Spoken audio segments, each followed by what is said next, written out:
Let's also get in a perspective of what Delhi is deciding today. And for that, I'm joined in by political editor, Mr. Karthikeya Sharma, who's joining us live from the newsroom at this hour.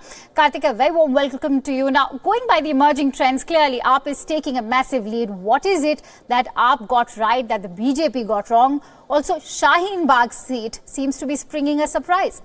There are a couple of things. If we have to look at broadly from a national perspective, we'll find that after 2019 Lok Sabha victory of Bhartiya Janata Party, the elections between the ruling BJP is not against the national opposition party Congress. It has become BJP versus regional parties. Now, if you look at elections in Haryana, BJP had to accommodate JJP, and BJP could not get simple majority.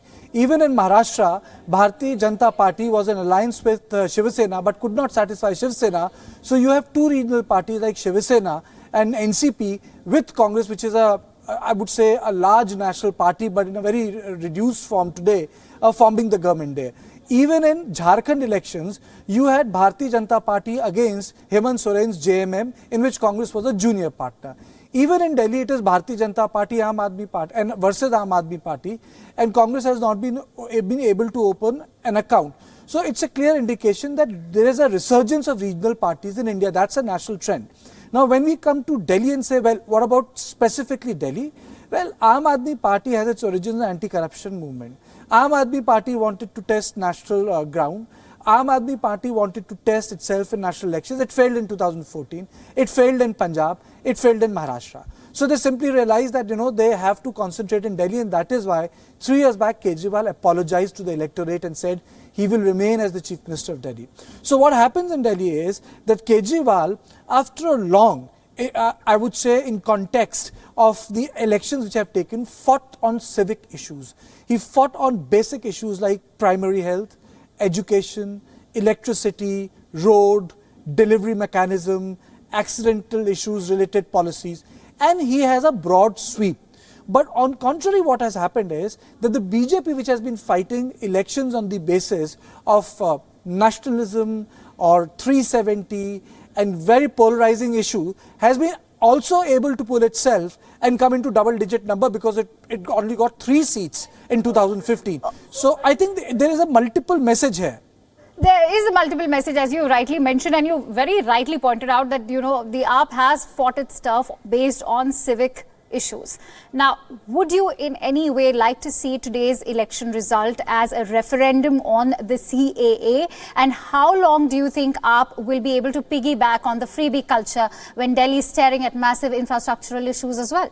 I think, it would be very unfair to say that, only Aam Aadmi Party promises free electricity. What did Prime Minister of India do before 2019 Lok Sabha elections? You had the direct benefit program for the farmers. What did the tallest leader of opposition do, Rahul Gandhi, announcing a subsidy worth 72,000 per annum for the farmers? What is DMK doing in Tamil Nadu? What is Amma Canteen? What was Indra Kitchen of Karnataka? Or what is Jagan Mohan Reddy doing? So no, I think that's a little unfair on Aam Aadmi Party. It did what every other party has done. It has been clever, it has been fiscally smart because there is no debt. Now the issue is that Kejriwal refused to play on Narendra Modi's turf. But then again, I would say there are two messages here.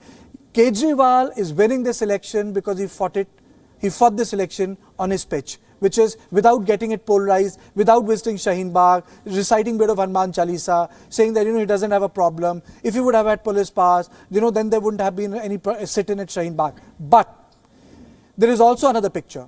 BJP fought this election on polarizing issue, and it has been able to consolidate its electorate, and it has not seen a dip which it saw in its fortune in Jharkhand, Haryana, which was 20% of the votes, and Maharashtra. So there is another story, which means maybe BJP is experimenting on this issue, whereby further elections will follow the same pattern.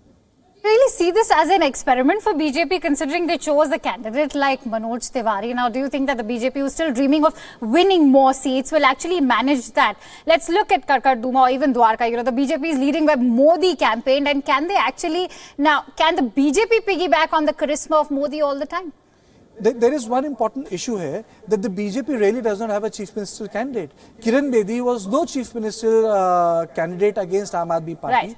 Even in Jharkhand, the Raghubar Das as a chief minister was not being received well. He was being received poorly. Mr. Khattar was being received poorly. So yes, you need a face, and that is why BJP became BJP, because it had faces in 1990s. You know, it's long time back. But then Vajpayee and Advani were not the big shot leaders of Indian politics, but people then in 1990s knew, who were Sundar Lal Patwa or Kalyan Singh, who went on to become the governor, and then who was the Uttar Pradesh chief minister, or Bhairav Singh Shekhawat, who was the Rajasthan chief minister, went on to become the vice president of India. So, you know, they had faced even Narendra Modi and Narendra Modi's predecessor, Keshubhai Patel. So, yes, BJP came from strong regional satraps. That is how it sustained itself. But I would say the biggest takeaway of Delhi elections is that the regional parties are back in business. All right. And just digressing before I let you go away from the regional parties, I'll talk about Congress. How do you view Congress in the scheme of things? Top Congress leader Jaiveer Shergill has already declared that today's situation should call for a moment of introspection for the Congress party. I really don't have any words to express dismay at the performance of the principal opposition party. I think the infighting within Congress has reached a level where there is no trust deficit between the larger Congress and the Nehru-Gandhi dynasty. I think the whole issue has boiled down to that the Gandhi dynasty wants to teach Congress a little bit of lesson, and Congress at large feels that, maybe Mr. Rahul Gandhi is not up to the task, because Mr. Gandhi has spent his past 14 years fighting Congress party rather than fight BJP. Right. That's a very fair way of putting it across for our viewers. Thank you so much, Kartikeya, for sharing your precious perspective on this live broadcast.